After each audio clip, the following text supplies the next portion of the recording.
So apparently I'm live. This is my second live stream video. And I was telling my wife that I was having a really hard time with YouTube because I didn't have an audience to speak to. I speak to the person I'm talking to, and it's so unique, each individual, and how I cater my language to them. So basically, I was frozen solid every time I tried to do a video for everyone because it went through my head how everyone's going to misunderstand everything or take sides or something stupid. And my overarching goal was to talk to people like you, Michael, and other good thinkers, higher thinkers. And you caught my attention really recently. Anarchism is something that I fell into back in 2013. I was watching YouTube videos and they talked about how you could structure, a voluntary incentive system that would provide the service that government was intended to provide much more efficiently without all the negative outcomes that come from handing it off to a government, and how faith in government was so similar to faith in religion, as far as you could draw that parallel of, well, without God people would just sin all the time, or without government people would just commit crime all the time. It's the same problem. And I saw that you're anarchist without adjectives. Probably a smart move considering the bad rap anarcho-capitalists get. And then when you were talking about anarchism to Michaela Peterson, you did a really good job and took into account where it actually began. And I was just like, shoot, this guy's awesome. He's on the level. And I started following you on Twitter, and you just trolling everybody's freaking awesome. I saw that Jordan Peterson just started following you. And so as I was driving home from work, I had that epiphany that I should just talk to the person I want to talk to directly, and that'll just be my series of videos. So this is the first video where I'm just talking to you. People can listen in if they want, and if they misunderstand, at least in my mind, I'm talking to you. So yeah, thought that was a really good idea. First couple questions I would ask you is, what are the flaws you see in anarcho-capitalism? As much as I subscribe to that side the most, there are some problems. Government can't solve them, but they're like inherent problems. Like, one of the videos explained how you could homestead and basically, as John Locke said, mix your labor with, matter to generate something you're responsible for, that you own, your property. That's how you generate property other than exchanging. But that doesn't account for the finite amount of living space. You could till land and make a farm, and that's your farm.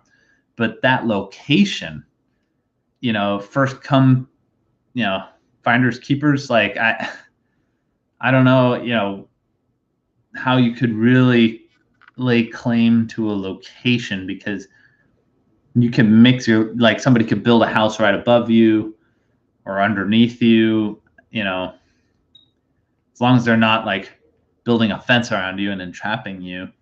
I was just interesting. I thought of that because, real estate's all about location. That's what gives it most of its value.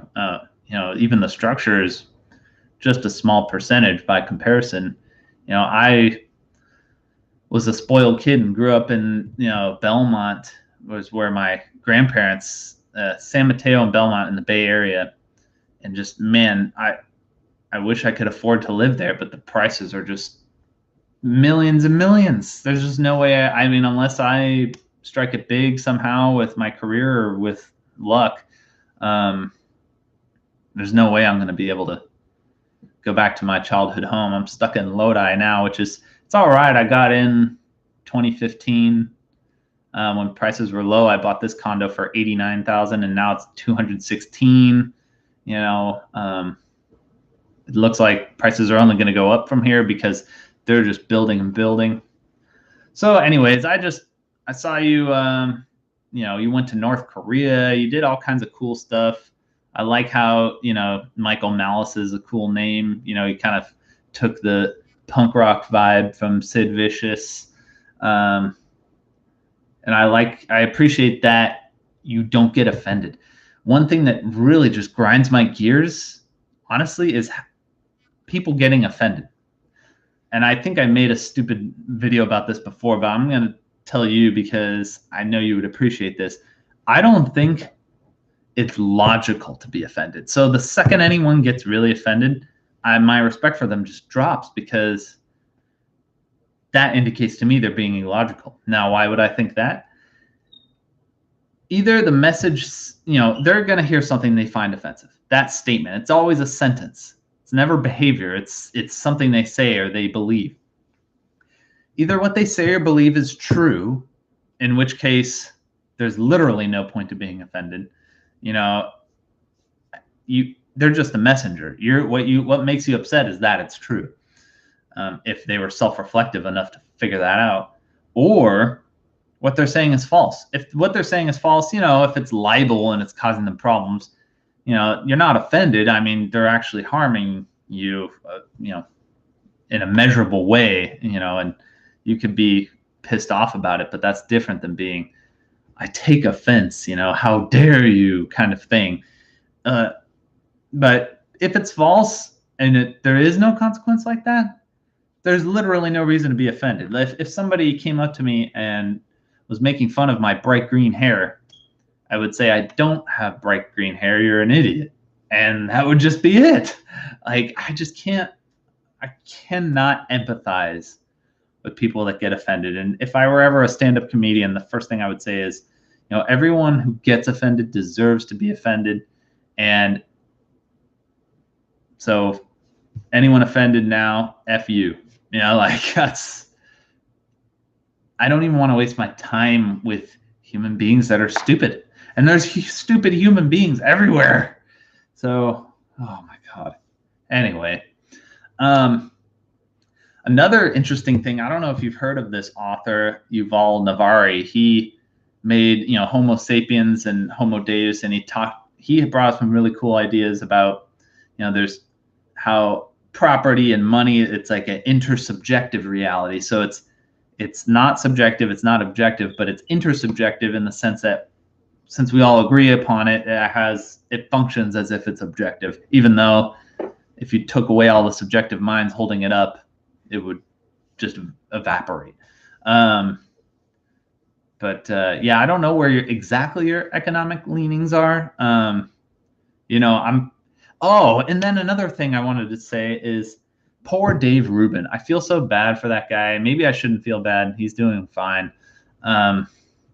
But he was on Joe Rogan, and he was trying to explain why we didn't need a government to regulate everything. And Joe Rogan jumped on his neck about house building regulations. And he's like, dude, my dad was, a house builder, and these criminals would come and make things not to code, and 5 years down the line, the thing might collapse. And if it weren't for the government to come in and make regulations, those, we really need those. And Dave Rubin failed to defend the position properly at all. He's just like, the free market will take care of it. And I was wondering if, you had any thoughts on that, or if you'd seen that clip. But yeah, Joe Rogan came out of that totally annoyed and convinced on the other side. But, if we could somehow translate that into, it's a service, and if the service is worth something, then customers would be willing to pay for it. I work at a privately owned company. I'm quality control. There's a reputation to uphold. If KB Homes is making houses that fall apart in 5 years, I mean, especially now at the information age, people are going to figure that out, and it's going to come back to bite them in the ass.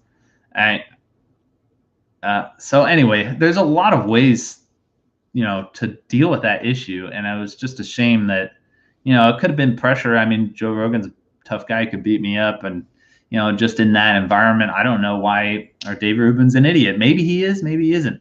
I think Dave Rubin's a nice guy, but he's kind of, I don't know. I could see why people accuse him of being a grifter. But Jordan Peterson likes him, and Jordan Peterson's smart. It's just confusing. I don't know. It's fun to make fun of him for sure. Sorry, but it totally is. I mean, I'll make a video for him, and maybe I'll be nicer. But yeah, there's some just linear trains of thought that could rise to a solution for that. I saw there's a really good, 2x2, square chart, and talked about, if it's your money versus somebody else's money and who's spending it and where and why government fails is on the worst quadrant, because it's spending other people's money for other people's goals. Like, it just ultimate fail. Like, anyway, yeah, I think it's kind of hard to have a one-way conversation. The last video I made a week ago has like 1 view, and that was me. So probably nobody's going to see this. Maybe people looking for Michael Malice might. And I think I passed my time. I was going to limit myself to like 10 minutes per episode. But yeah, I would love to hear if you ever saw this video. That would be super cool. I'd love to hear your thoughts. You could roast me. I'm not going to get offended. I'm not a pussy like 99% of people are these days. Yeah, I'm self-aware that I'm just a loser on the internet, and I'm totally at peace with that. I mean, I can only go up from here, right? So, yeah. I mean, a big reason why I'm even making these videos, I know I'm sort of a Jordan Peterson fanboy, if you haven't noticed. But he's saying, aim for a goal and just go for it, even if it sucks. So all these videos suck because that's what I'm doing. But I'm going to try to do it every Monday. This one will be to you. The next one will be to who knows. I mean, obviously Jordan Peterson at some point, but Sam Harris. I mean, I'm not on the Christian side of Jordan Peterson. I'm a vegan to basically stick it to the factory farm industry for treating animals like shit. And, I know he only eats meat. I'm starting to be a broken record here based on previous videos, but nobody's going to watch them anyway. So I'll just be a broken record. Who cares? Even Jordan Peterson's a broken record, but it seems to be working out for him. Yeah, and apologies for lack of eye contact. I apparently may or may not be on the spectrum, which I just found out last week-ish. And I'm 34, so you can imagine how that feels to figure that out. It's really weird, to reevaluate your past through a different lens. I'm skeptical about most psychological labels. I mean, that stupid DSM-5, I mean, they revise that every 10 years, so who knows what the hell they're going to say next. And people conflate that with astrology, and it just drives me nuts. So anyways, that's that, and that's a good enough video. Can't think of anything else, but this is kind of fun, so I'll just post it. Yeah, all right. I got a minute to go. See, I kind of have like a weird OCD going on where I have to do like 10 or 15. So fucking lame. Oh, music. Are you a punk rocker? Are you metalhead? What the hell's going on with that? I have Carnifex shirt. And then I have this like old school Linkin Park patch. So my genres are all over the place. My tattoos are of a band.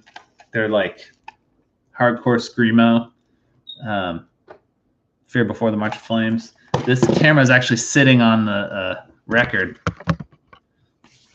of the same thing. Got it signed. So yeah, I fuck with Deftones and Tool and all the stuff. Anything I can mosh to, anything that's extreme, that's what I like. So, all right, 15, rock and roll.